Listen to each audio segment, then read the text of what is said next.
A doll whose hair is still growing, a mannequin that is actually an embalmed body, a painting created by the hand of a real killer. These are real cursed artifacts. They were hidden away in museum storerooms, far from people. But there are also other discoveries, those that are dug up from under the ground and raised from the bottom. A buried safe with money and a gun, a whole ship of gold, a field of forgotten tanks. Cursed objects, ancient artifacts, underground caches. Today, there will be everything. Get comfortable. In a couple of minutes, you will understand why some of these stories still do not let people sleep peacefully.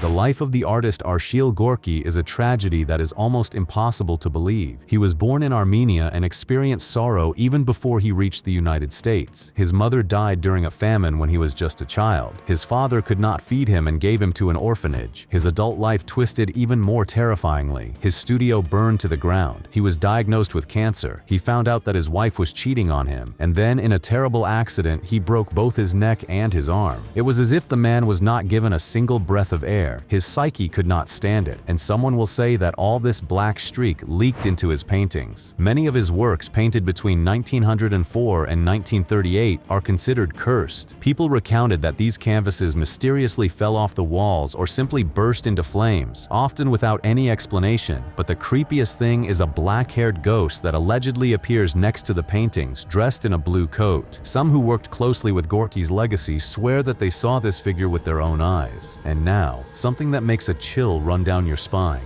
On the 1st of March of the year 1962, a plane carrying 87 passengers, 8 crew members, and 15 paintings by Gorky crashed right after takeoff. It plummeted 2 minutes after it left the ground. No one survived.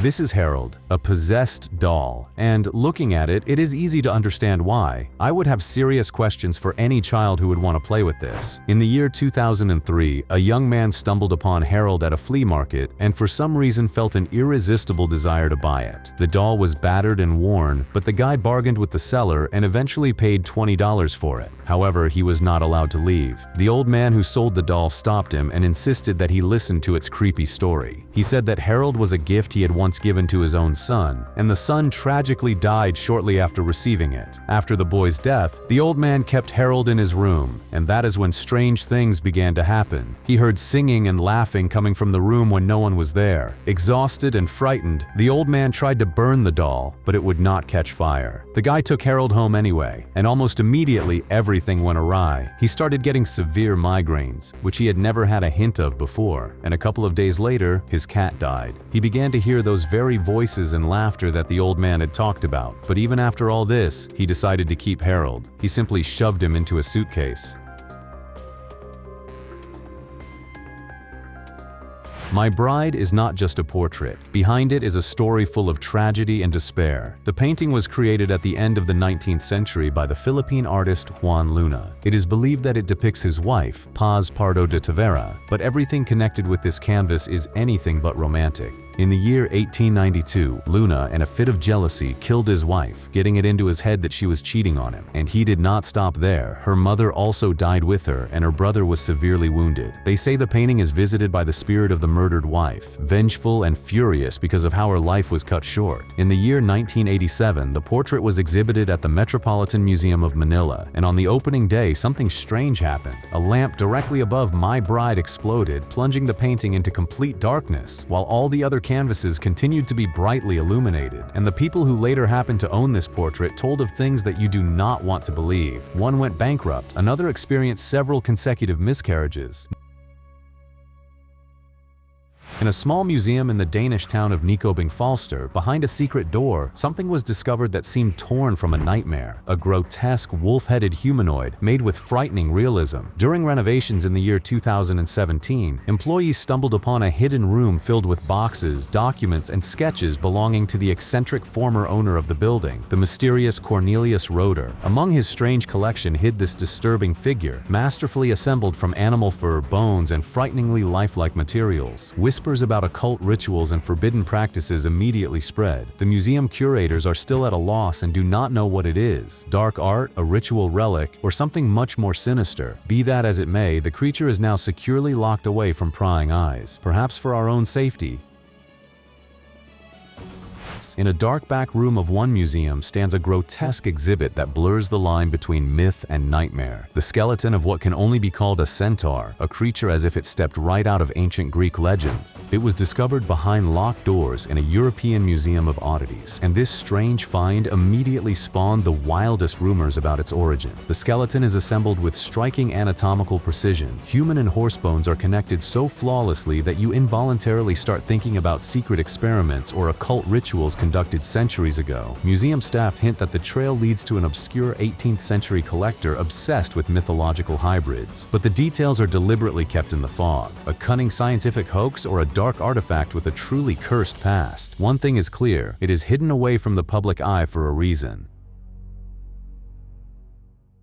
The Ica stones originate from the Peruvian province of Ica and are made of volcanic rock. Their sizes vary widely, from those that fit in the palm of your hand to hefty boulders. But that is not what makes them interesting. It is what is carved into them. The images seem to tell of an unknown ancient civilization that possessed surprisingly advanced technologies. Scenes with complex machinery and medical practices are visible on the stones. Some depict surgeries on the heart, on the brain, a cesarean section, organ transplants. Others hint at a knowledge of astronomy. Figures are looking at the stars through telescopes, and nearby are carved flying machines and something very similar to spaceships. The question begs itself: how could a civilization with such technologies exist so long ago? And why has not a single trace of it remained except for these images? No ruins, no artifacts, no remains. So what are they? Genuine relics of a long-vanished society, or just a clever forgery?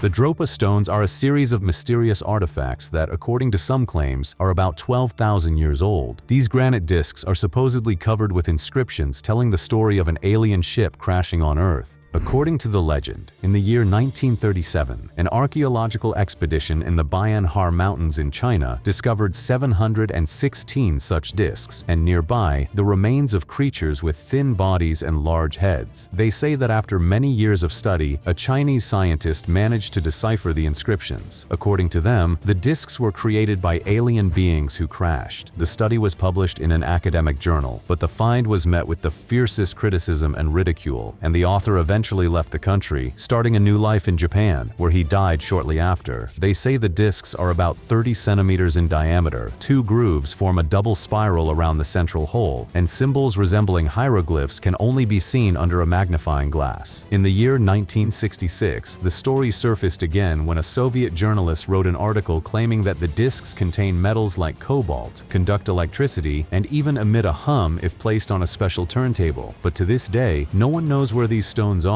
or if they ever existed at all.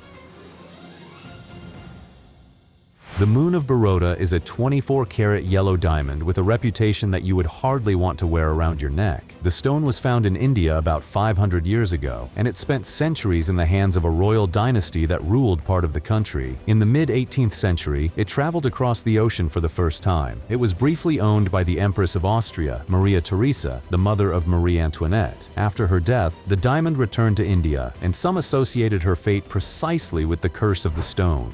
And then, already in the year 1953, a Detroit jeweler named Meyer Rosenbaum bought the stone, hung it on a leather cord, and let Marilyn Monroe wear it when she was promoting the musical Gentlemen Prefer Blondes. And in that same year, her career and personal life began to rapidly go downhill. The Moon of Baroda surfaced at auctions in the years 1990 and 2018, but both times the buyer wished to remain anonymous.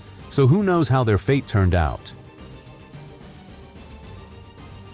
The conjured chest, which is also called the Chest of Death, is to all appearances the most ordinary wooden chest standing in the Kentucky Historical Museum, but its backstory is anything but ordinary. It all goes back to the 1830s in Kentucky, where a man named Jeremiah Graham ordered the chest from an enslaved man named Remus. They say that Remus, along with other enslaved people, was forced to make it and was not paid a single penny for the work.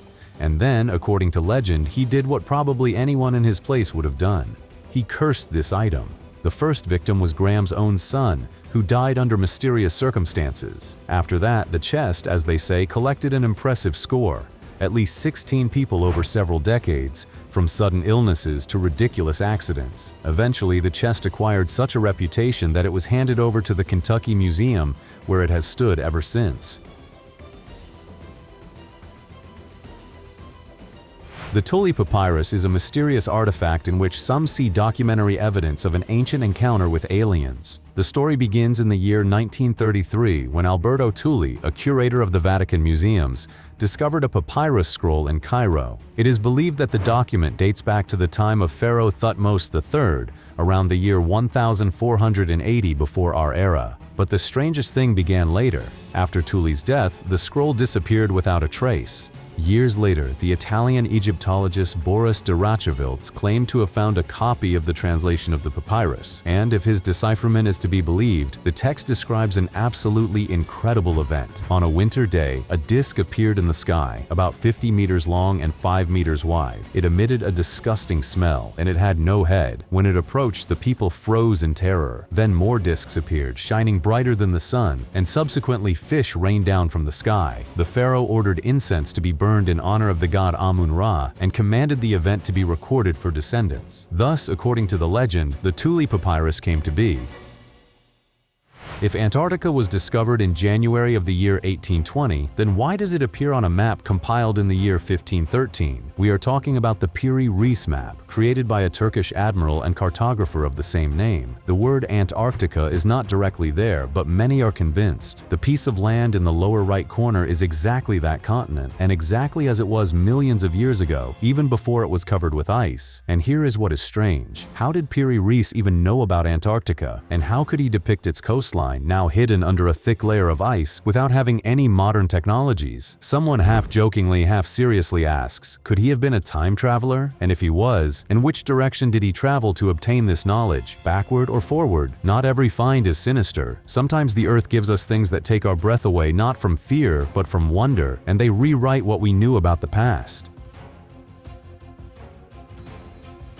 In the hidden halls of one museum is kept an icy reminder of humanity's ancient past. The startlingly preserved body of the Toland man, found deep in a Danish peat bog. This Iron Age victim is 2,400 years old, but it looks frighteningly fresh, as if the man simply froze in an eternal sleep. Thanks to the unique chemistry of the bog, scientists were not only able to determine what he ate last, but also take his fingerprints millennia later. The rope still tightened around his neck speaks of a dark ritual end, and feeds disturbing stories of ancient curses and vengeful spirits. Museums strictly limit access to him, either fearing to damage the priceless find or being wary of something darker that may still be wandering near his place of eternal rest. Deep in the vault of a museum, the name of which is not disclosed, rests an artifact that is better left unencountered, a strange two-headed creature resembling a bat, preserved with frightening realism. Rumor has it that it was first discovered in an old Victorian mansion, hidden in a locked chest marked with strange, illegible symbols. Its grotesque appearance, sharp teeth, elongated limbs, and unpleasantly expressive muzzles immediately sparked talk of occult practices and dark alchemical experiments of the past. The curators keep their mouths shut regarding the true origin of the find, perhaps fearing that its mysterious presence brings with it bad energy that is better left undisturbed. Zdzisław Beksiński is a Polish artist famous for his surreal and grotesque works that make the blood run cold. On his canvases are nightmarish scenes, twisted landscapes, and creepy figures, as if emerging from the darkest depths of your worst dreams. And this, one must admit, is one of the great masters. His works are truly mesmerizing. Especially disturbing are his untitled paintings. People who have seen them up close report a profound sense of discomfort, as if the canvas somehow penetrates the body. They say some of his works affect the psyche. After close contact with them, people fell ill or were tormented by cruel nightmares. And if we remember that Beksiński himself died a terrible, violent death at the hand of a person who broke into his house, this only thickens the dark halo around his art. Some believe that his paintings carry a trapped curse, attracting trouble to anyone who owns them.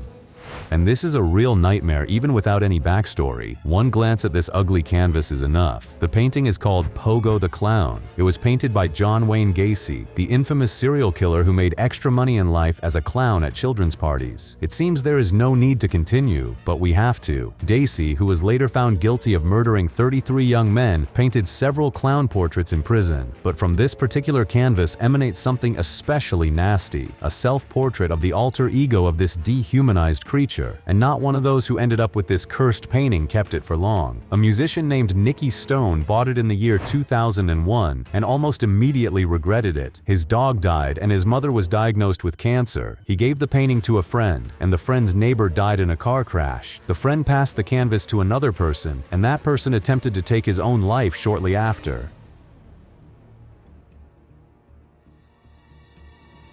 People sometimes pick up a pebble from the Gettysburg battlefield, just like that, as a souvenir, a harmless keepsake. What is the big deal? And then, sometime later, they send it back by mail, along with letters that radiate genuine despair and requests to be forgiven for everything that started after that. A park employee, a ranger named Maria Brady, says, "The packages arrive regularly. Inside them are stones, twigs, a handful of earth, and notes. I took this and everything went awry for me. Please forgive me." One man in the year 2006 returned 3 stones at once after a series of injuries, a divorce, and a prison sentence. Another person sent back just 1 pebble and wrote that since he took it, he lost his job, underwent several surgeries, and ruined every relationship he had. The park does not trumpet this on every corner, but the rangers take it seriously. They have a whole folder collected, a folder with letters of apology from people who believed that an ordinary cobblestone is capable of breaking a life.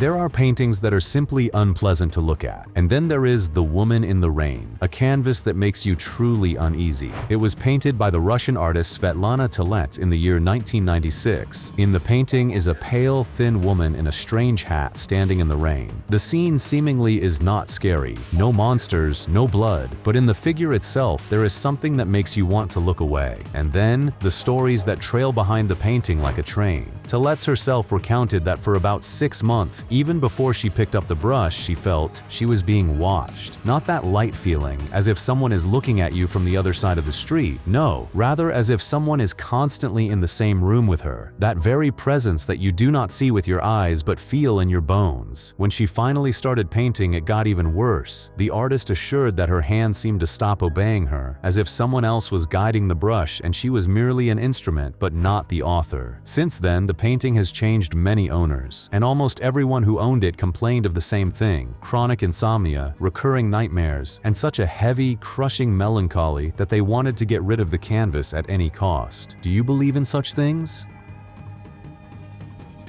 Now about mourning dolls. And this is not about good mourning, this is about mourning the dead. In the Victorian era, life was incredibly hard, especially because of raging diseases that mowed down people, and often very young ones. To somehow survive the loss of a child, some families made special dolls. They were called just that, Victorian mourning dolls. They were created as a memory for the parents, to honor and preserve the image of deceased sons and daughters. They were usually made of wax or porcelain and dressed in black, as a sign of mourning and death. And here is what is especially oppressive. They were sculpted so that they exactly replicated the features of the newly deceased children, with a frightening attention to detail. And then they were placed in a prominent place where the child once played. The idea itself, to create a tangible thing in order to seemingly keep the child's spirit nearby, is understandable in its own way, but you must agree there is something unbearably dark about it.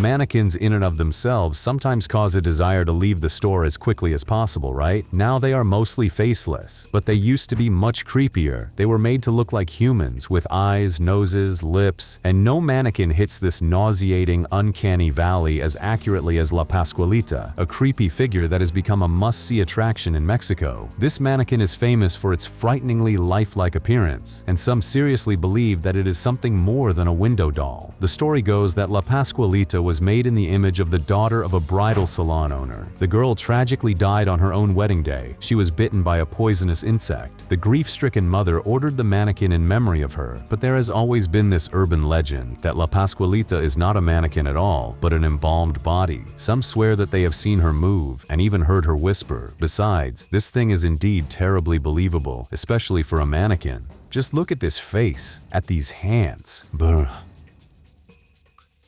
This story went viral on the internet when a TikTok content creator made a video about it, but in fact, it was all filmed for television even earlier. Meet Mr. Ted, a cursed teddy bear that sent a man to the hospital. Once upon a time, Mr. Ted belonged to a clairvoyant named Debbie Davies. She assured that very bad vibrations emanated from the bear. According to her, Mr. Ted could cause people to feel nauseous and even made growling sounds. And what do you do with a growling bear that makes you sick? That is right, take him to a haunted castle. And why not? Bolsover Castle is one of the most haunted in England. 3 volunteers agreed to spend the night in it with Mr. Ted, just to check if there was a drop of truth to this story. They sat the bear on a chair next to them and tried to fall asleep. Paranormal expert Joe Lockwood watched everything from the next room. Around 3 o'clock in the morning, the team suddenly lost connection with the camera, and it was exactly during this strange interval that one of the producers working on the shoot suddenly felt sick, so much so that he had to be taken to the hospital. After this, the bear was buried in a secret location about 30 miles from its owner's home in Manchester.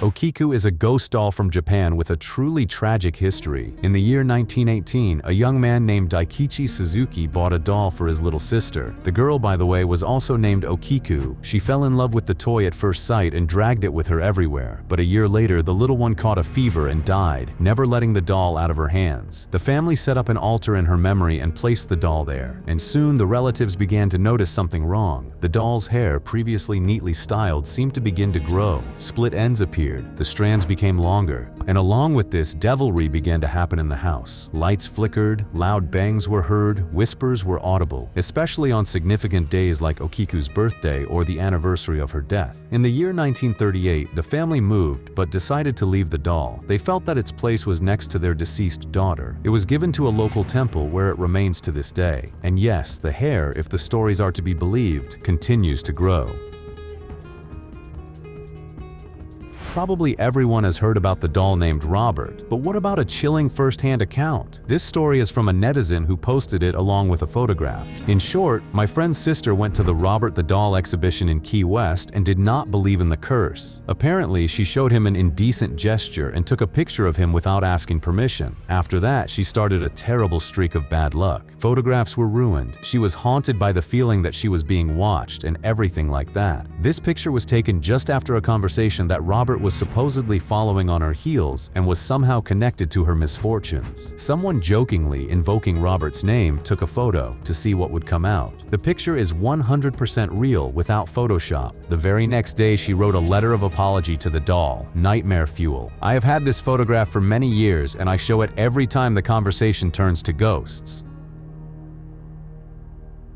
Swamp Doll sounds like a great name for a rock band, but this is not about that. In the year 2014, police in Alabama stumbled upon an extremely strange scene in Bear Creek Swamp. 21 dolls were discovered there, mostly antique porcelain ones, and they were all impaled on bamboo stakes and stood upright right in the middle of the quagmire. The dolls were found on land owned by a logging company.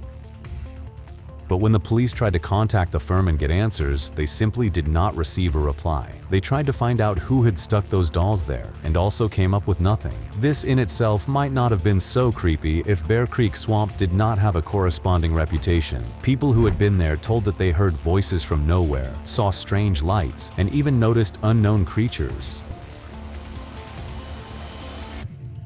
This story stretches across centuries, and in it there is death, betrayal, and just total, unceasing bad luck. It all started in the year 106 before our era, when the Roman commander Quintus Servilius Caepio captured a huge hoard of gold and silver from the Gauls in Tolosa. This is modern Toulouse in France. About 15,000 talents. By today's standards, billions. And right after that, everything went to dust. The treasure mysteriously disappeared right during transport. Some say it was intercepted by robbers. Others, that Capio simply pocketed everything himself. One way or another, no one saw the gold again, and then things crumbled. Capio's army was defeated. He himself was exiled from Rome, stripped of his citizenship, and slapped with such a fine that he simply ruined his own family. That is when people started talking about the gold being cursed, and that Capio was only the first one it dragged down with it.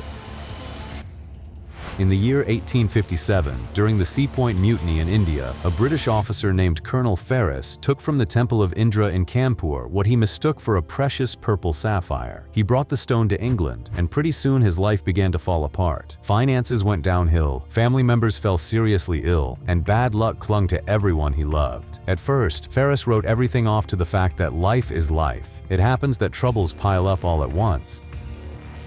But when he lent the stone to a friend of the family, and that friend soon took his own life, the colonel began to suspect that something else was the matter. By the year 1890, the gem ended up in the hands of Edward Heron Allen, a scientist and writer, a man who was absolutely not superstitious at first. But after he gave the stone to a friend who was immediately hit by a black streak, and then to a singer who, having put it on, supposedly lost her voice forever, Heron Allen thought seriously. He tried to throw the sapphire into a canal, but the stone was found and returned to him. In the end, he sealed it in 7 boxes with protective amulets, locked it in a bank safe, and left instructions not to open it until long after his death.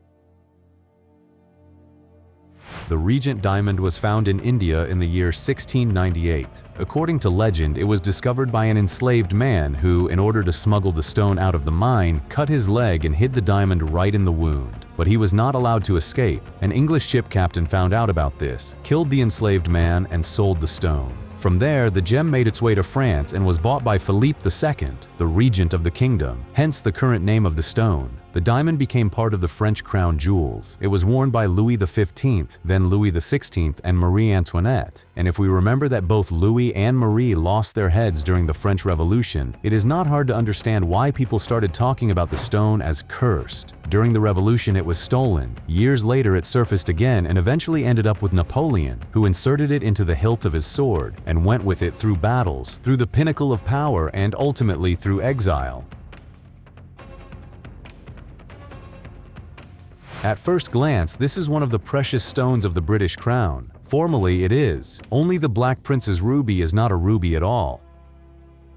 It is a giant red spinel, a mineral very similar to a ruby, but of a completely different nature. The stone first surfaced in history in the year 1362. It belonged to Abu Sa'id, the last Sultan of Granada. He arranged a peaceful meeting with King Pedro of Castile, but was killed at this meeting. Some say that Pedro himself killed him. The stone was taken from his body, and it is exactly this betrayal, as they believe, that triggered what is called the Curse of the Sultan. Pedro gave the gem to Edward of Woodstock, known as the Black Prince, and he never became king, dying of a mysterious illness. The throne was taken by his son Richard II, but he too was killed. Next came Henry IV, and died of an illness. His son Henry V wore the stone into battle and survived, but the troubles did not end there. The gem passed from ruler to ruler, and they all died young, went to the execution block, or went into exile. Today it is set in the imperial state crown, exhibited in the Tower of London. Busby's chair, also known as the dead man's chair, is an old oak armchair with a very dark fame. The story goes back to the year 1702 in North Yorkshire, where a man named Thomas Busby was executed for murdering his own father-in-law. These two ran dark businesses. They were engaged in counterfeiting coins. One day they had a massive argument, and Busby finished him off. Depending on whom you ask, Busby cursed this chair either while sitting drunk in it during his arrest in a pub, or already on the way to the gallows. After Busby was hanged and his body displayed near the inn, the chair remained in that very pub, which was later renamed the Busby Stoop Inn. And that is when people began to notice a disturbing pattern. Those who sat in this chair seemed to attract a sudden and terrible death. During the Second World War, Canadian pilots stationed nearby drank in this pub, and the locals swore those who sat in the chair did not return from combat missions. By the 1970s, so many fatal cases were connected with the chair that the pub owner got seriously scared and gave it to the Thirsk Museum. The chair stands there to this day, only suspended from the ceiling so that no one can sit in it. This 19th century painting by the Briton Edwin Landseer has the darkest and most sinister reputation. It depicts the aftermath of Franklin's expedition, a real tragedy when a group of British explorers vanished in the Arctic, perishing from hunger and cold. Landseer painted the doomed men and polar bears scavenging among their remains. The sight itself is heavy, but there is another story trailing behind the canvas besides the tragedy captured on it. According to legend, when the painting was exhibited at Royal Holloway, University of London, students taking exams in the hall where it hung reported oddities. The lamp above the canvas constantly flickered and went out, despite the fact that all the rest of the light in the hall shone as if nothing had happened, and a rumor circulated around the campus. If you were unlucky enough to sit right in front of this painting for an exam, failure was guaranteed for you. But the most terrible thing is attributed to one student who supposedly took his own life after an exam next to this canvas, leaving a note, "The polar bear made me do it."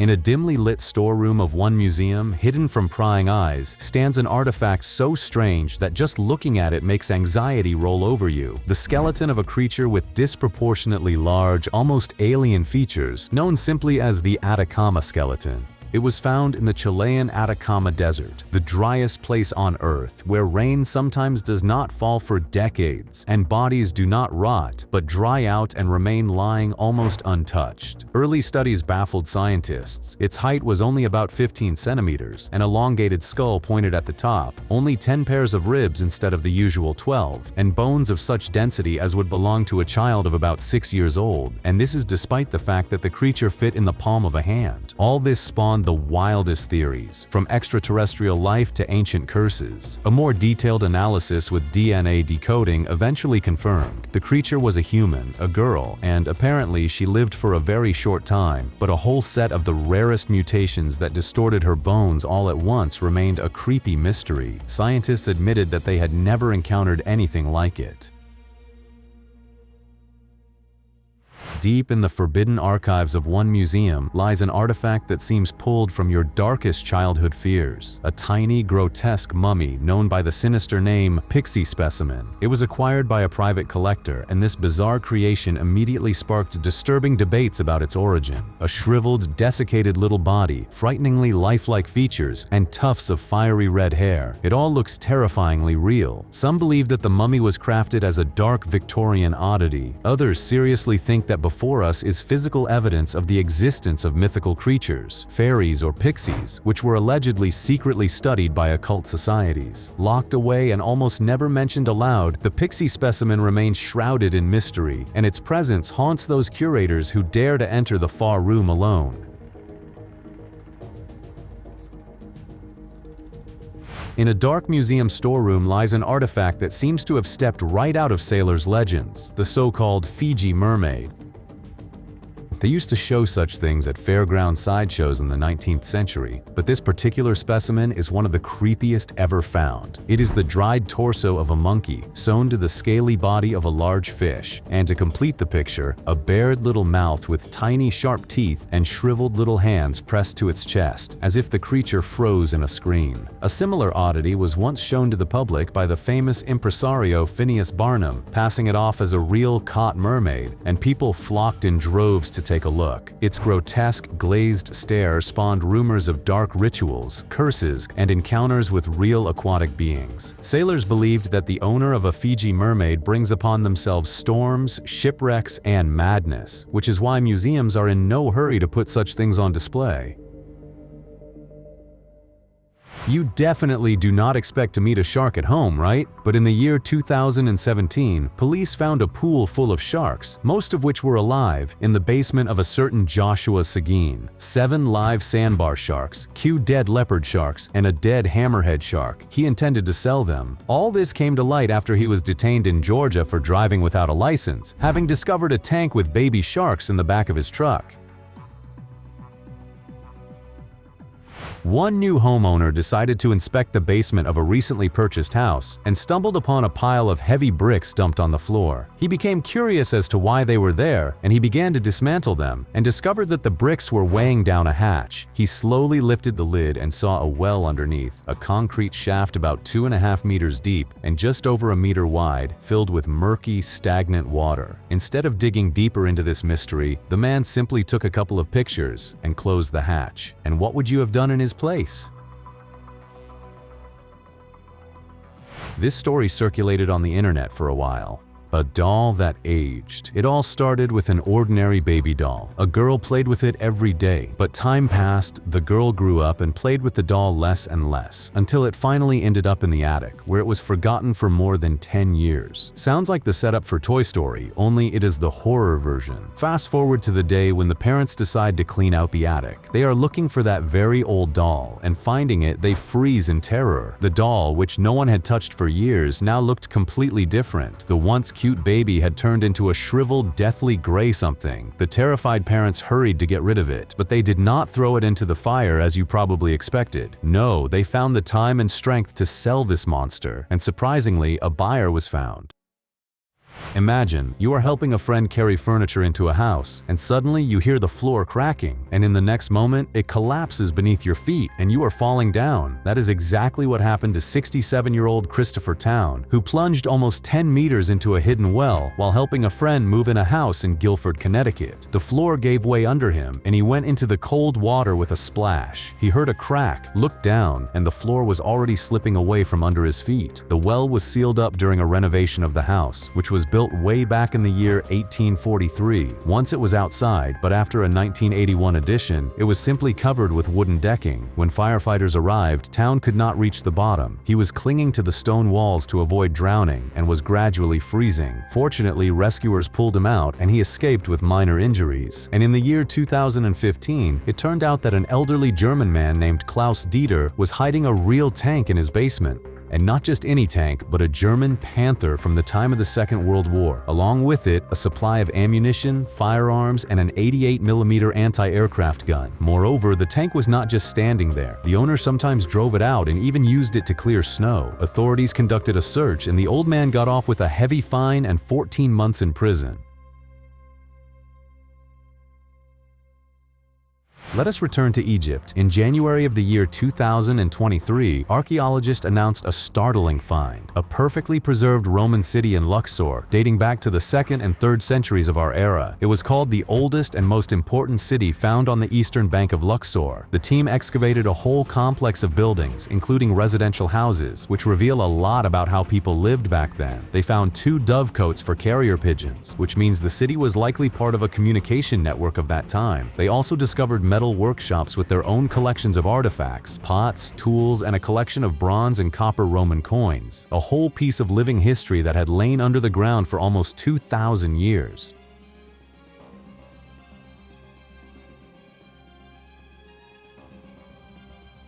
The stone idols of Easter Island are known to everyone, but very recently, archaeologists found another one, a new moai, added to the almost 1,000 already known. This one was discovered in the dry bed of a lake, the only one found in such a place. And the question arises, with all the attention and research dedicated to the statues of Easter Island, why was this moai found only now? It is believed that it is due to climate change. The lake surrounding the sculpture dried up and it was revealed, and according to scientists, it is unlikely to be the last statue that comes to light. How many more of them does the Earth hide?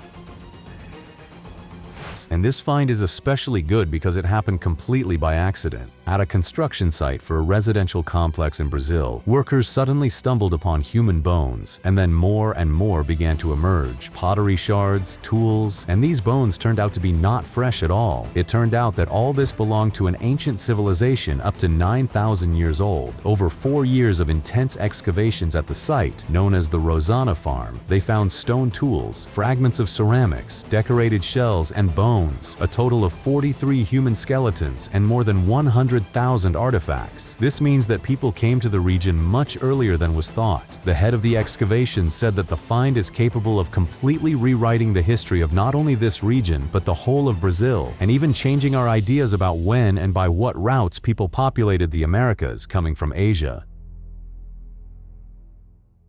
A treasure hunter with a metal detector discovered a small object made of gilded silver, less than 3 centimeters in diameter and quite short. It is believed that it dates back to the 8th century. Engraved on it is an image of an animal and patterns resembling Celtic knots. What exactly this thing represents is not completely clear. Specialists who register such finds noted that the object is similar to other things from the same era, but stands out with its size and pattern. Historians have suggested that the spiral ornament strongly resembles Celtic motifs, and the depicted animal might be a horse, a small object, and so many questions to which perhaps we will never find an answer.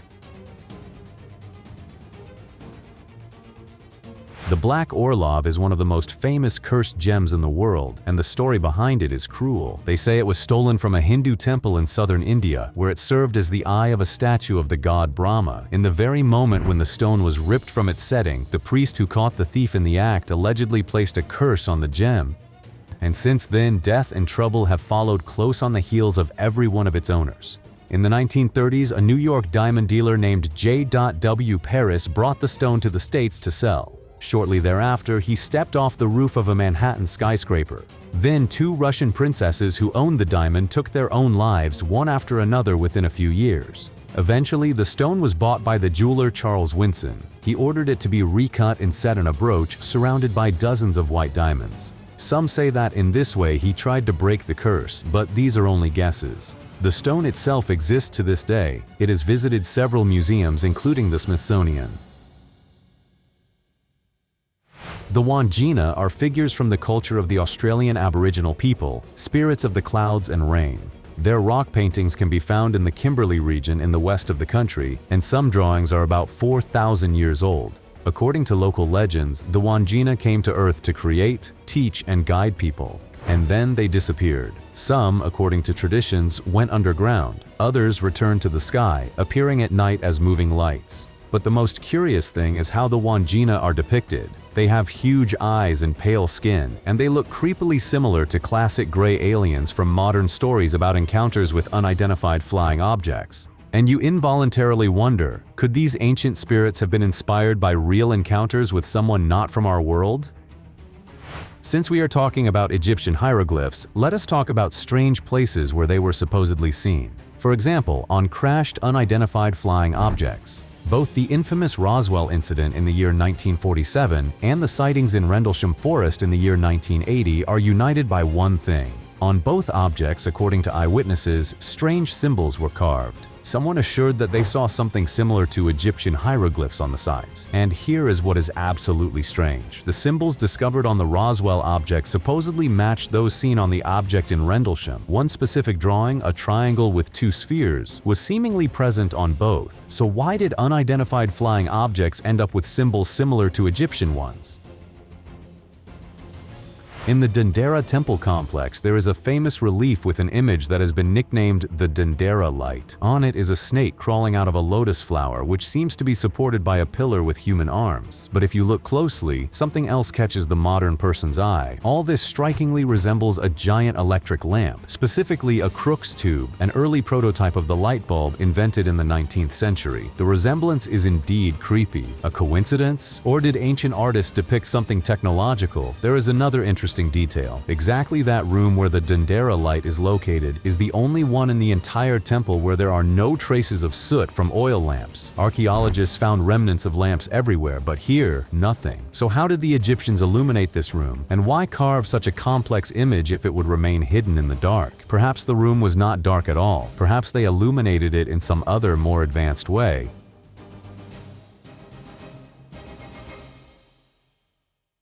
The Saqqara bird is a small wooden figure found in an ancient Egyptian tomb near Saqqara. It is about 2,200 years old. At first glance, it is a toy bird, but take a closer look and it begins to resemble a model airplane. Unlike other bird figurines of ancient Egypt, this one has no legs and the wings have an unusual shape, much more similar to airplane wings than to a bird's.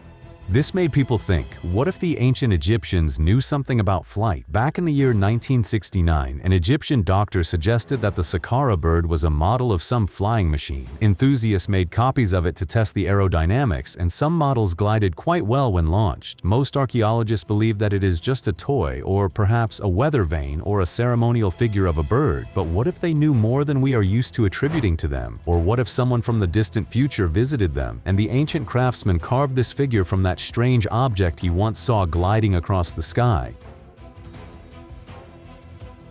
Saqqara again. Near the Pyramid of Djoser, archaeologists stumbled upon 24 black boxes in the shape of sarcophagi carved from solid Aswan granite. This stone is incredibly hard, so much so that even modern tools leave a scratch on it with difficulty, and it is all the more surprising that the finest hieroglyphs are embossed on some of the boxes. Moreover, each box is huge and weighs more than 100 tons. Some consider the craftsmanship so perfect that it is hard to believe that the ancient Egyptians managed this alone, and supporters of the extraterrestrial version are sure these structures either came from somewhere else or were created according to someone's more advanced prompts.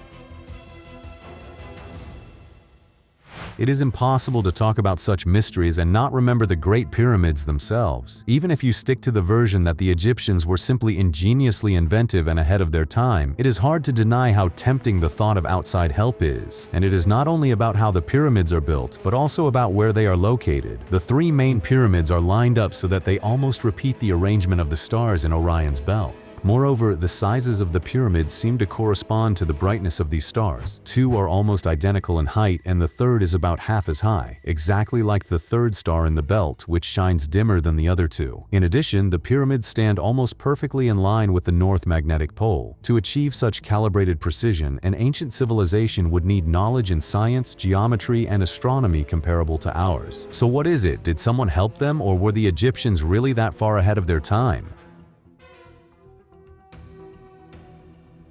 There is a mysterious pillar in India known as the Iron Pillar of Delhi. It seems to resist rust even after 1,600 years out in the open. The pillar dates back to the Gupta period, approximately to the years 375 to 413 of our era, and the fact that it almost does not rust is truly impressive. To create such a thing without advanced technologies and precise chemical treatment would be extremely difficult. The pillar, about 7 meters high and weighing more than 6 tons, originally stood in another place and later was moved to where it is now. On it is an inscription in Sanskrit in glory of a king named Chandra. For centuries it endured harsh weather and still remained almost without rust. It turned out that the iron in it contains a special compound of iron, oxygen, and hydrogen, which protects the metal. But exactly how the ancient masters achieved this remains a mystery to this day, and some seriously ponder, did not some ancient civilizations have access to technologies far ahead not only of their time, but also of ours?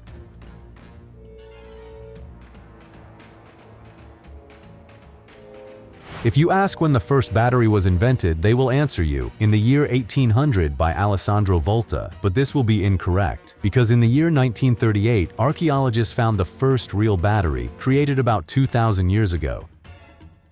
These were clay vessels with iron rods capable of producing more than a volt of electricity, and they were discovered not far from Baghdad. 3 such devices were found, and since then, nothing like this has ever been encountered again. The exact origin of these batteries remains unclear. Why were they needed at all? There are plenty of versions. Some believe that with their help, a thin layer of gold was applied to jewelry. That is, they engaged in electroplating 2 millennia before it was invented. Some think that a weak electrical discharge was used in temples. Touch the statue of a deity and feel a slight tingling. What a proof of the presence of higher powers. But one thing is clear, the society that made them was either incredibly advanced or received help from someone who knew much more, perhaps even from the future.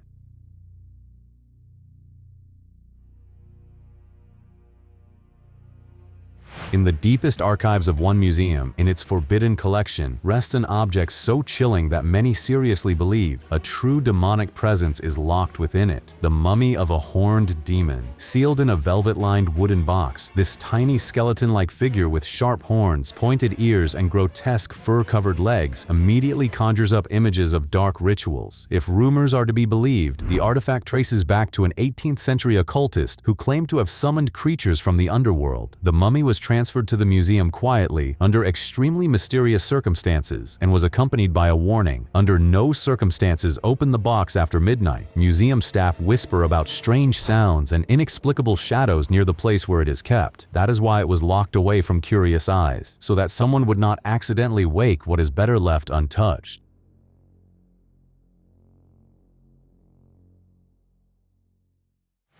Deep in a secret storeroom of a museum stands Sydney Nose, an antique fortune-telling machine with a reputation much darker than its painted, cheerful smile hints at. In the early 20th century, such things were popular in arcades. Drop a coin and impatiently wait for what Sydney will print for you on a card. But soon disturbing rumors spread. Sydney's predictions creepily came true, often foretelling accidents, illnesses, and trouble. Some of the visitors assured that the doll's eyes followed them. There were stories about how workers at night heard laughter or saw that Sydney was dispensing cards, although no one had started it. Frightened by the growing legend, museum staff quietly removed the machine from the exhibition and securely locked it up. Although some still wonder, does Sydney already know in advance what awaits those who disturb his peace again?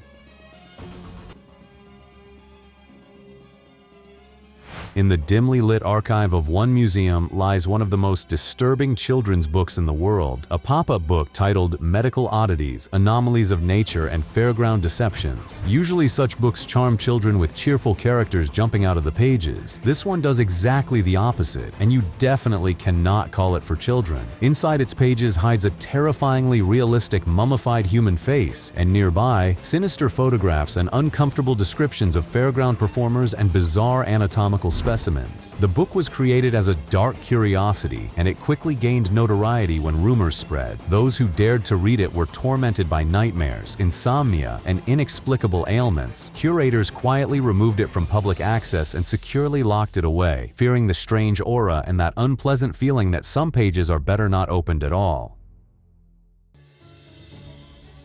Imagine that you move into the house where you grew up and find bones underneath it, and not just anyone's, but the bones of your own father, who went missing when you were still an infant. That is exactly what happened to a New York resident named Michael Carroll. For many years, Michael wondered what happened to his father George, who vanished in the year 1961 when his son was not even a year old. His mother's versions constantly changed. First, the classic went out for cigarettes and did not return. Then, went to take out the trash and disappeared. Then, that he left for a woman he met in the Korean War. After his mother's death in the year 1998, Michael bought her house, the very one where he grew up, and he turned to psychics. One of them pointed to a spot in the basement. "I feel energy coming from here." Years later, with the help of ground-penetrating radar, Michael confirmed, under the house, at a depth of about 2 meters, there is something. He started drilling the basement floor, and you cannot make this up, exactly on Halloween his sons made a gruesome discovery: human bones. Authorities soon established these are the remains of Michael's father, who died from a blow with a blunt object. Michael had guesses as to who could have done this, but he did not share them publicly.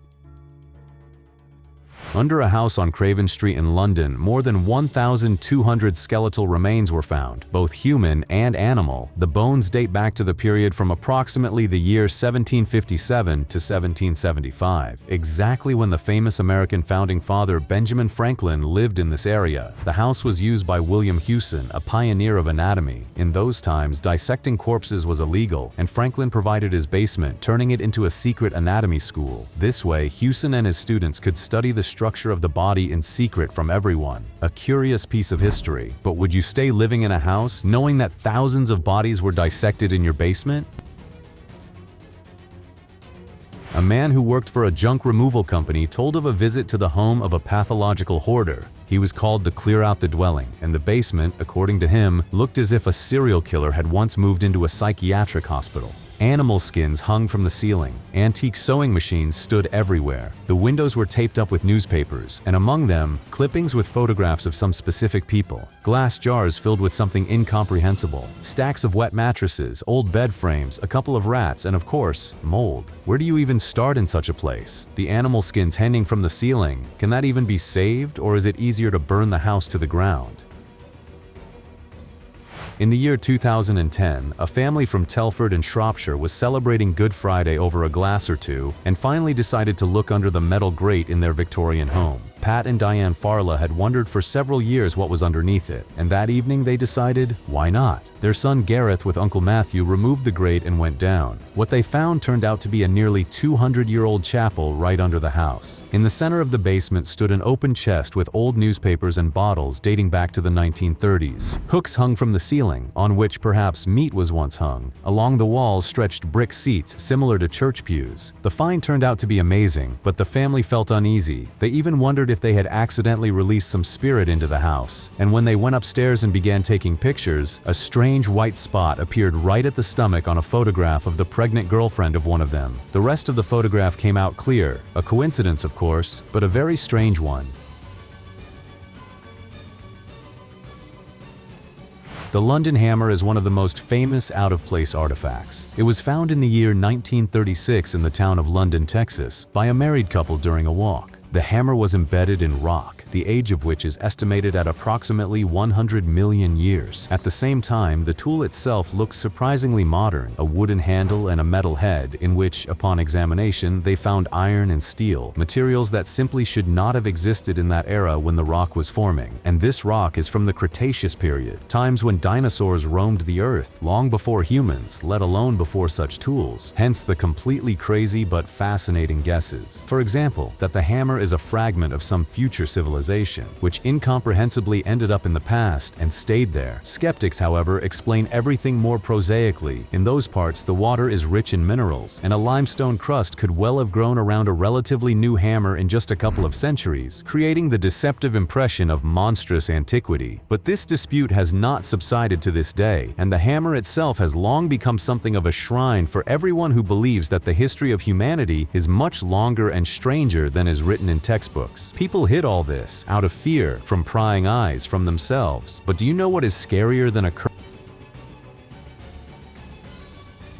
doll? When you find something that should not be here at all. And such things are hidden not only in museums and basements, but at the bottom of rivers, in abandoned bunkers, in the thick of the forest. Next, I will show you what people dug out of the earth, raised from the bottom, and pulled out of the mud. Among this is a buried safe with stacks of money, a gun, and discs, which someone very much did not want to show, and a whole ship of gold raised from the seabed. So do not go away. The most incredible finds are just beginning. Number 1. Some are lucky to discover a whole open-air auto museum. Deep in the forest, someone stumbled upon a graveyard of mid-century classic cars.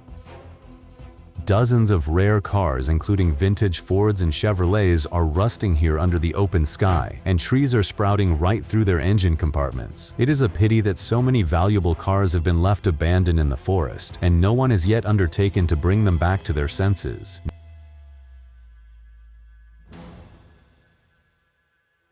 In this British auto morgue, a nice collection is gathered. Here rest dozens of classic cars, from a rare Ford Model T almost exactly the same age as the 20th century, to a Rover 2000 coupe from the 1930s with a mileage of only 49,000 kilometers. Also, you can admire an Austin Cambridge with handcrafted steel trim. Even its key is still sticking in the ignition switch. Apparently, this is a sign that the owner of these treasures has left this world, leaving a whole era of history to slowly fade away.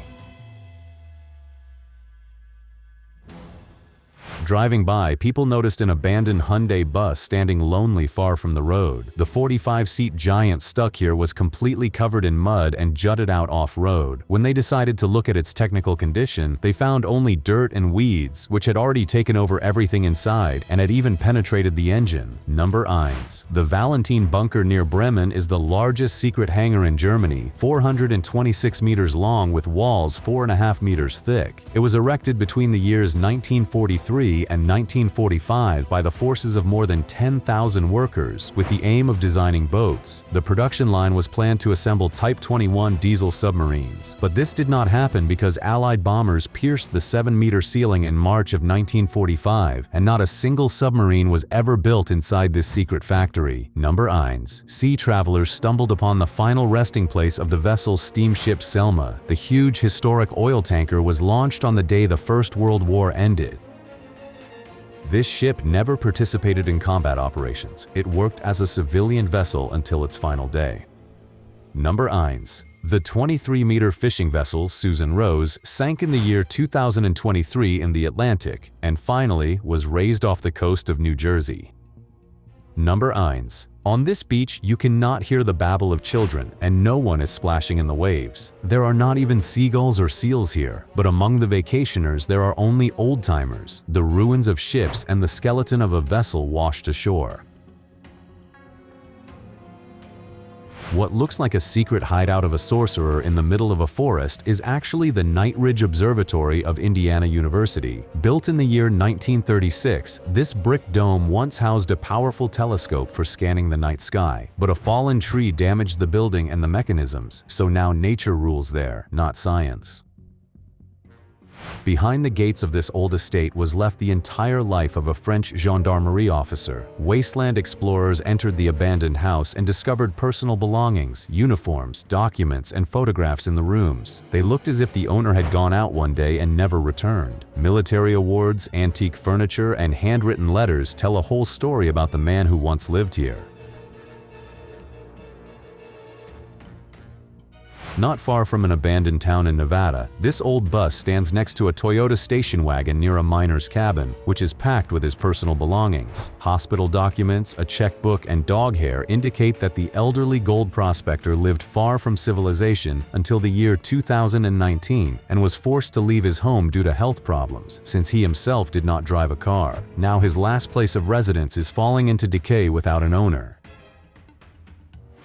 Treasure hunters discovered a red metal safe buried deep underground, which clearly was not meant to catch anyone's eye. Inside the heavy box, they discovered stacks of money, files, a gun, information on discs, and other personal items. This find raises more questions than answers. No one later reported what kind of documents these were and what records the discs contained. It seems a massive collection of surveillance materials was subject to liquidation, perhaps, just like the subject himself. Usually they say hide the ends in the water, but you can also do it in the ground. The chances of someone accidentally finding them are extremely small. A jackpot can be hit at sea too. A search team pulled a lost shipping container out of the waves and discovered in it a whole fortune in brand new iPhones. One could have chosen not to report such a find to anyone. As the saying goes, he who does not intend to live forever does not need a perpetual motion machine, but it probably exists. Here before us is an almost century-old engine that is still operable, a relic of the mechanical era, when machines were built for centuries to serve several generations. A hike with a metal detector to a site of abandoned archaeological excavations is the best adventure for a treasure hunter. Diggers discovered at the site of an ancient settlement antique rings, necklaces, spearheads, and items made of gold, silver, and copper. They resembled artifacts of a civilization that existed in that region around the 1st century before our era. The identity of the collection was established thanks to a casket in the shape of a statue and silver brooches with floral motifs characteristic of the cultural heritage of the region. A treasure hunter with the help of a metal detector discovered a sharp, perfectly preserved blade. Only 5 meters away from it lay a rare military buckle in a leather case. This equipment from the First World War probably belonged to some dragoon. Nearby, fragments of shells and rusty coins were also discovered, but the main find can still be considered a cavalry saber with a porcelain inlaid handle. During a hunt with a metal detector in the forest, an explorer dug up a rusted rifle. Its wooden stock had rotted away, and the metal barrel and mechanism were so worn from time that they were impossible to identify. In a swampy area, as is known, things are preserved much better. Diggers discovered weapons and ammunition from the Second World War that had been kept under a thick layer of silt and mud for more than 75 years. On every item, the original markings have been preserved to this day. By them, you can track where and when the weapon was manufactured, and leafing through the archives, you can also find out which battle became their last. In a neighborhood with a high crime rate, divers pulled a heavy sack out of the icy water. It seemed to be stuffed with dumbbells. Its weight was 97 kilograms. Inside was a whole arsenal that clearly belonged to criminals: firearms, pistols, rifles, and a revolver with obliterated serial numbers. Popular models: Armalite rifle, 15 rifles, Tech 9 pistols, a total of 6 units, which the shock team immediately handed over to the police. The question is, did they find exactly what they were looking for in this area? Inside a factory shop, explorers discovered a huge tunnel boring machine built for subway construction. The steel colossus, 6 meters wide and 35 meters long, weighed 400 tons, but it was never once used. This guy just discovered the skeletal remains of Soviet submarines left right on the assembly line at an abandoned military shipbuilding enterprise. The old plant has now become a mass grave for underwater vehicles, the production of which was cancelled even before the structures were completed. A crew of workers entered the so-called Gates of Hell to take a last look at a legendary abandoned coal mine. In conditions where the air is dangerously polluted, only professionals can be present. They came to pay a farewell visit before the mine is closed forever. No one else will admire its solid wooden trim, so you and I have caught the moment. Professional explorers made a stunning discovery deep beneath a bustling city. There, in a tunnel of an abandoned mine, stand 25 old coal cars. When production was shut down, the mine was flooded. Each of these cars worked hard, making countless trips, fueling America's industrial growth, until rising water levels and a deadly concentration of hydrogen sulfide cut them off from the world. Inside an abandoned Soviet bomb shelter, independent explorers discovered a working teletype, hermetically sealed armored doors, and radio transmitters. Everything had remained sealed here decades ago, and yet, for some reason, the light in it continued to burn. Who knows, maybe someone continued to hide here.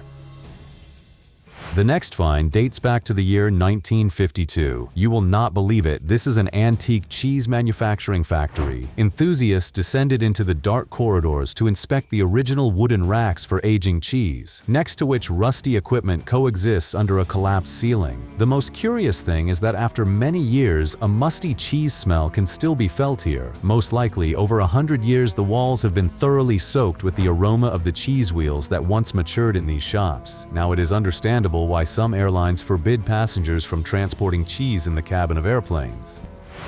Jerome in Arizona is a famous ghost town, a former copper center of the late 19th century which emptied out after the closure of the mines in the year 1953 and turned from a bustling mining town into one of America's creepiest nightmares. Huge industrial smelting furnaces and strange giant mechanisms from the time of the Gold King mine still stand on the desolate landscape. Since mining ceased, they have been left abandoned and stand untouched for decades. Once there was also a large hospital here, where about 9,000 miners died from injuries sustained in dangerous work. And now, on this dusty hill, there are only rusting machines, empty buildings, and someone's unfulfilled dreams left.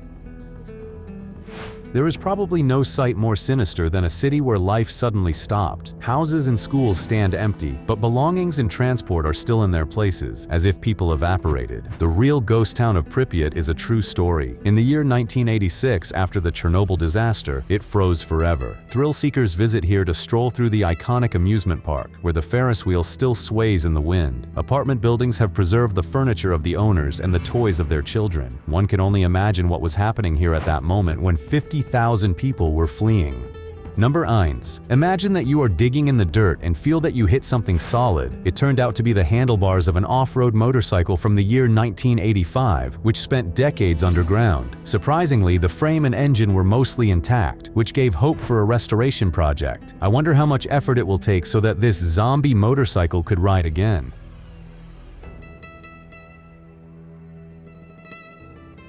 It would seem like an ordinary find in a barn. Someone got not a rare muscle car, but an old police car with a flashing beacon. It spent many years in oblivion, but on the other hand, it found a new owner who was happy to take up its restoration. Perhaps this became his most ambitious project. Nummer 1. Rescue teams for old cars also exist. Enthusiasts seek out abandoned cars and restore them to working condition. This time, they pulled a red Pontiac Firebird from the 1980s out of the river, making a blood-chilling discovery. On its pedals lay a concrete block. This was done intentionally and says that the car was stolen and hidden in this way. Stripped of its vehicle identification number and license plates, this steel ghost was clearly meant to disappear forever. I wonder what criminal or dramatic story hides behind all this. Perhaps you know something? Please share in the comments. In an abandoned garage, this lucky guy discovered a dusty Chevrolet Fleetmaster from the year 1948, which languished for decades in its silent prison, never seeing the light of day. Although the classic car had been parked for a very long time, its chrome grille still shone through a thick layer of dust. Despite years of neglect, such finds can be worth a fortune and become a life's work for collectors dreaming of breathing new life into automotive history. Let us hope that this supercar got lucky. Number 9. In the ruins of a wooden barn, another sleeping beauty was discovered, a classic Austin A40 Farina from the year 1958. This car stood untouched for 43 years, almost buried under layers of junk.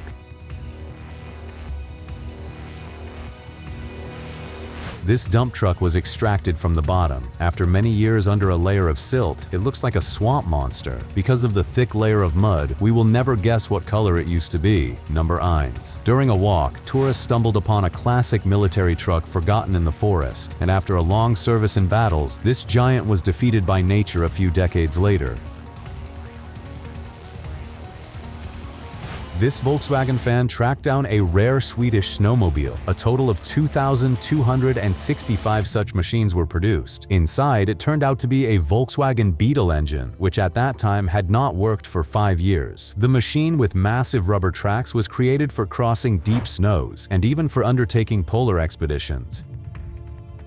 Rescue teams extracted from the mud 2 rare tracked vehicles from the Second World War, SDKFZ-250 and SDKFZ-7, which served the German army. It took 3 days to extract the heavy equipment with the help of massive cranes. Surprisingly, one of the machines was in such excellent condition that the team had a desire to restore it to a fully working condition.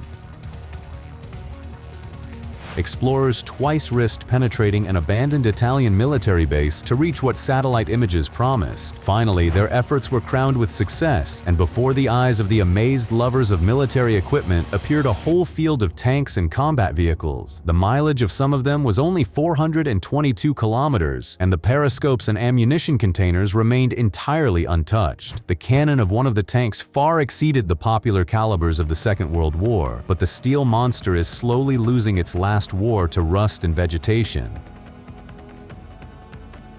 Let us look into a private Estonian museum where legendary Soviet steel monsters are kept, such as the T-34 tank and the MTU-20 bridge layer. Once this collection belonged to the late Elins Turs, and now it is located on an estate where the first president of Estonia resided. Surprisingly, some machines remain so functional that visitors can even book a sightseeing ride. From thick thickets, a military reconnaissance vehicle from the Cold War era was extracted, which for years hid in natural camouflage and waited to be discovered. Enthusiast restorers pulled out a British tracked Scout armored car, which once could reach speeds of up to 80 kilometers per hour. Now the machine will be given a new incarnation. A full restoration will bring this formidable beast back to life. And now let us go to a dead field where iron monsters of all stripes are decomposing. This British auto graveyard is filled with rusting excavators, telescopic handlers, and tractors, which are gradually being eaten by nature. In New Zealand, a 32-ton locomotive from the year 1885 was extracted from the mud using a crane. It had lain in the river for more than a century. Surely it earned not only respect but also a full restoration and a continuation of its career as a museum exhibit. In the desert of Iraq, adventurers discovered a whole railway depot with hundreds of rusty locomotives. Once they helped develop the economy of the country and then were unfairly left to the mercy of fate. It must be a very hurtful feeling when veterans of labor are doomed to oblivion. Look at an antique railway depot in the United Kingdom, where train cars of different generations were found, including the legendary Mark I first-class dining car from the 1960s with private booths, exquisite trim, and an elegance that eclipses modern trains. The equipped buffet car still had its compact kitchen, but since this exposition is located next to active railway tracks, its era is unlikely to last long. In a Russian forest, a mysterious 18-meter fiberglass sphere was found, presumably a radar dome from the Cold War era. How did it end up here? Perhaps during transport by helicopter it broke off from the cable. Please share in the comments if you know anything about it. A flooded Soviet boat became an underground tomb of military secrets. The B-73 model from the year 1957 was used for testing the first nuclear ballistic missiles, the launch of which was carried out underwater. And now, when a flood happens here daily, during low tide the remains of the equipment are exposed and people, suspecting nothing, walk over a historical monument of missile tests. Imagine the sensations if in the open sea you ran into a mysterious submarine. It surfaced and just loomed in the water without any warning buoys or lights. It is curious to find out how this vessel ended up here and what story hides behind its loneliness. And now let us return to the year 1997. This is a nuclear submarine of the 670th Scat series. During a search operation, the Soviet vessel was discovered on the ocean floor. These guys went on an adventure to a remote island on an ordinary boat to get to a fort that is considered no man's land. The castle of the sea fortress was once turned into a hotel, which cost $4 million. Now it stands ownerless. The abandoned, previously luxurious palace is still full of antiques. No voices resound in the chic apartments. Desolation reigns there. The huge steel fort has turned into a ghost. It silently guards its stories, surely very interesting ones. Maybe you have heard about this place. Share with us in the comments. The next find happened on a village field where a Soviet Ka-26 helicopter was hidden. It ended up being abandoned here for 2 years. A total of 816 examples of this configuration were built. And despite the fact that the machine stood under the open sky, this helicopter has survived surprisingly well. Its iconic rotors and cockpit were still in working condition. Aviation equipment fans remain true to their cause. They considered that this Cold War relic could take to the sky again. To get to this place on the territory of a Royal Air Force base in the United Kingdom, explorers walked for hours on foot, and so they reached a secret training airfield where Cold War relics are stored. Among the equipment is a Soviet Su-22M fighter bomber. Mock-up torpedoes are still attached to it, a French Dassault Nestir 4, an American T-33 Shooting Star, and a surprisingly well-preserved Mi-24 attack helicopter with the capacity to transport troops, nicknamed the Crocodile, which stands with a locked cockpit.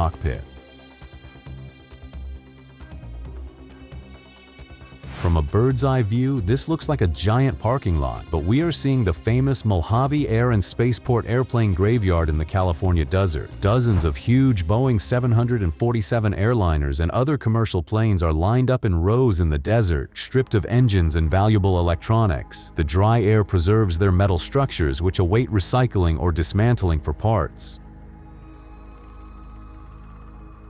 A hiker wandering through a dense forest discovered an abandoned airplane. Its aluminum fuselage hid in the thickets and was preserved almost entirely. It looks like it once made an emergency landing between the trees. After 74 years of being at the bottom of a lake, a German Bf-109 G2 military plane was pulled out of the water. That very fighter, known as the Messerschmitt 109, the Gustav, still bore the marks of its last battle when it crash-landed on the ice in the year 1944. On a highway in Lagos stands a Dutch Fokker 28 passenger plane. This is a low-wing monoplane with a T-tail, which in its second life was supposed to produce food and not rust under the rain. It was brought to the expressway many years ago to be converted into a restaurant. The project failed, and this plane was left standing on Nigerian soil, from where it is unlikely to be able to get out. Now the fuselage is collapsing under tropical downpours, and vegetation is slowly swallowing the landing gear and wings. Let us look inside a secret hangar where Soviet planes yearn for the sky. In Lithuania, an abandoned aviation hangar was discovered in which stand dismantled helicopters, gliders, and archives from the year 1982 gathered dust. But not everything here is absolutely destroyed. Some planes have clearly undergone active restoration, and there is also a minivan standing here with a mileage of 460,000 kilometers, which means someone still visits it. This place in the Murmansk region once became famous as an airbase of the Cold War times. The military base was built in the year 1953 near the village of Kilpiavr. It was not just an airfield. The local fighters once intercepted North Atlantic Treaty Organization reconnaissance flights, including the famous incident of the year 1987. Back then, over the Barents Sea, a Soviet Su-27 fighter interfered with a Norwegian Orion patrol plane. Now the abandoned airport has become a useless exposition of decommissioned fighters, which stand abandoned on the runway. Travelers made their way through the vegetation in the dense Cambodian jungle to find the wreckage of a crashed plane. Its mangled fuselage lies in the same place where it fell and is gradually being swallowed by the tropical forest. Under the water, a mysterious disc-shaped object was discovered, looking exactly like a sunken flying saucer, but its true origin remains unknown. What do you think? Is this someone's artwork or a real unidentified flying object? In this video of not very clear quality, a helicopter is transporting a mysterious object in the shape of a giant saucer. I wonder, is this building material, a secret military apparatus, or a real unidentified flying object? Share your thoughts. In America, they really love everything related to unidentified flying objects. They even joke about this topic. A driver stopped by the road having spotted a flying saucer parked near a cafe. A good way of attracting customers, do you not agree? But who knows, maybe aliens also love hot dogs. Explorers discovered deep in the forest a strange object in the shape of a saucer. What do you think? Is this a fossilized, ancient, unidentified flying object or some industrial device? When it comes to sunken gold in such quantities, there is a powerful motivation to mount a large-scale search operation. Thus, gold bars were raised from the bottom from the ship Central America, which is also called the Ship of Gold, because it was transporting booty from the gold rush era back then. On the 12th of September of the year 1857, on the coastal shoals of Cape Hatteras, the ship wrecked due to a hurricane, and one of the largest gold hoards plunged into the abyss. A rare ingot under the number Just and Hunter went at auction for millions of dollars.